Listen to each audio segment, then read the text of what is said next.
ये है talks news network और आप देख रहे हैं पॉलिटॉक्स, राजनीति का कच्चा चिट्ठा। इस्लाम को देश में कोई खतरा नहीं है, लेकिन उसे हम बड़े है का भाव छोड़ना पड़ेगा। हिंदुस्तान हिंदुस्तान बना रहे, सीधी सी बात है। यह कहना है आरएसएस प्रमुख मोहन भागवत का। मोहन भागवत के इस बयान ने देश में ठंडी पड़ी राजनीति को गर्मा दिया है और अब इस पर सियासत तेज हो गई है। इस्लाम पर दिए बयान को लेकर एआईएमआईएम चीफ असदुद्दीन ओवैसी ने मोहन भागवत को निशाने पर लिया है और अपने बयान में ओवैसी ने कहा कि मुसलमानों को भारत में रहने या हमारे धर्म का पालन करने की अनुमति देने वाले मोहन भागवत कौन होते हैं। हम भारतीय हैं क्योंकि अल्लाह ने चाहा। उन्होंने हमारी नागरिकता पर शर्तें लगाने की हिम्मत कैसे की। वहीं भागवत के बयान पर राज्यसभा सदस्य कपिल सिब्बल ने भी निशाना साधा और कहा कि वह इससे सहमत थे, लेकिन इंसान को इंसान रहना चाहिए। दरअसल ऑर्गेनाइजर और 5 जनवरी को दिए साक्षात्कार में मोहन भागवत ने अपने बयान में कहा था कि हिंदू हमारी पहचान और राष्ट्रीयता और सबको अपना मानने और साथ लेकर चलने की प्रवृत्ति है और इस्लाम को देश में कोई खतरा नहीं है, लेकिन उसे हम बड़े है का भाव छोड़ना पड़ेगा। आरएसएस प्रमुख मोहन भागवत ने अपने बयान में आगे कहा कि सीधी सी बात है, हिंदुस्तान को हिंदुस्तानी रहना चाहिए। आज भारत में रह रहे मुसलमानों को कोई नुकसान नहीं है।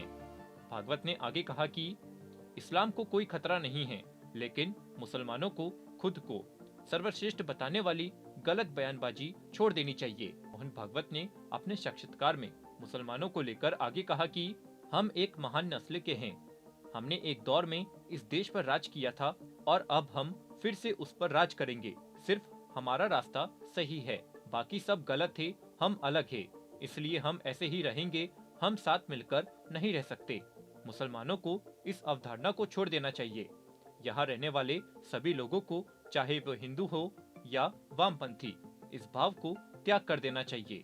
वहीं अब मोहन भागवत के इस बयान पर एआईएमआईएम चीफ ओवैसी भड़क गए हैं और भागवत पर निशाना साधते हुए ओवैसी ने कहा कि मुसलमानों को भारत में रहने या हमारे धर्म का पालन करने की अनुमति देने वाले मोहन भागवत होते कौन हैं?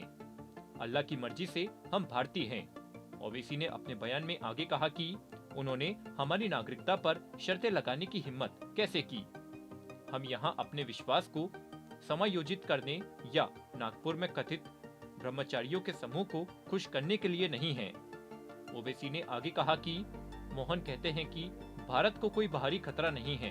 संगीत दशकों से आंतरिक शत्रुओं और शत्रु की स्थिति का रोना रो रहे हैं। लोक कल्याण मार्ग में उनके स्वयं के स्वयंसेवक कहते हैं कोई नहीं घुसा है। उन्होंने कहा कि चीन के लिए या चोरी और साथी नागरिकता के लिए सीना जोड़ी क्यों? अगर हम वास्तव में युद्ध में हैं, तो क्या स्वयंसेवक सरकार 8 वर्षों से सो रही है? आगे ओवैसी ने आरएसएस की विचारधारा को देश के लिए खतरा बताते हुए कहा कि आरएसएस की विचारधारा भारत के भविष्य के लिए खतरा है। एआईएमआईएम चीफ ने आगे कहा कि भारतीय असली आंतरिक शत्रुओं को जितनी जल्दी पहचान ले उतना ही अच्छा होगा। कोई भी सभ्य समाज धर्म के नाम पर इस तरह की नफरत और कट्टरता को बर्दाश्त नहीं कर सकता। मोहन को हिंदुओं का प्रतिनिधि किसने चुना? क्या 2024 में चुनाव लड़ रहे हैं? हम स्वागत करते हैं।